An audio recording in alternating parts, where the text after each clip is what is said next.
আমাদের সরকারের প্রধানকে, প্রফেসর ইউনূস, তিনি সারা বিশ্বের মানুষ ওনাকে বিভিন্ন কারণে ইনক্লুডিং মানবাধিকার রক্ষা বলেন, সেটা সহই ওনার একটা আন্তর্জাতিক পরিচিতি আছে।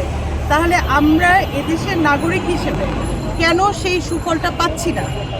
এই সুফলটা আমাদের পাওয়া উচিত। আমাদের রাষ্ট্রপ্রধান যদি বলেন যে সীমান্তে হত্যাটা হচ্ছে আন্তর্জাতিকভাবে স্বীকৃত খুন করা, হত্যা করা, আপনি চোরাকারবারি হন আর যাই হন না কেন, সেটা তদন্তের একটা তদন্ত সাপেক্ষ ব্যাপার, কিন্তু আপনি তো গুলি করে তাকে হত্যা করতে পারেন না।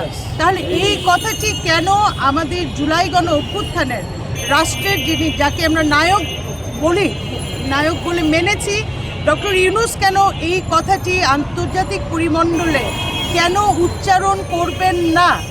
আমরা আপনাদের মাধ্যমে জানাতে চাই। আর একটা হত্যাকাণ্ড আমরা সীমান্তে দেখতে চাই না, এবং ডক্টর ইউনূসকে এই কথাটি জোরে সোরে আন্তর্জাতিক পরিমণ্ডলে উচ্চারণ করুক উনি, এটা আমরা দাবি জানাচ্ছি। আমরা কিন্তু দেখি অনেক রাজনৈতিক দল আছে, কিন্তু তার মধ্যে আমজনতা দলের ভারতের বিপক্ষে বারবার কথা বলে আমরা এটা দেখি। এই বিষয়টা যদি একটু বলতেন, ভারতের বিপক্ষে এটা হচ্ছে কি আপনার সাহসের বিষয় এবং আপনার যে একটা দায়বদ্ধতার বিষয়। রাজনীতি তো আমরা দেখেছি না 50-54 বছর ধরে, তো কম রাজনীতি খেলা কৌশল তো কম দেখি নাই, দেখতে দেখতেই তো বয়স হয়ে যাচ্ছে।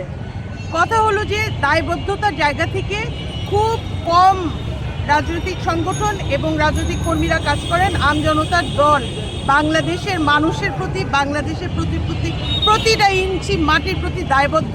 সেজন্যই ভারতীয় আগ্রাসন বিরোধী কথা বলে গেছে, ইনশাল্লাহ যাবে। ধন্যবাদ।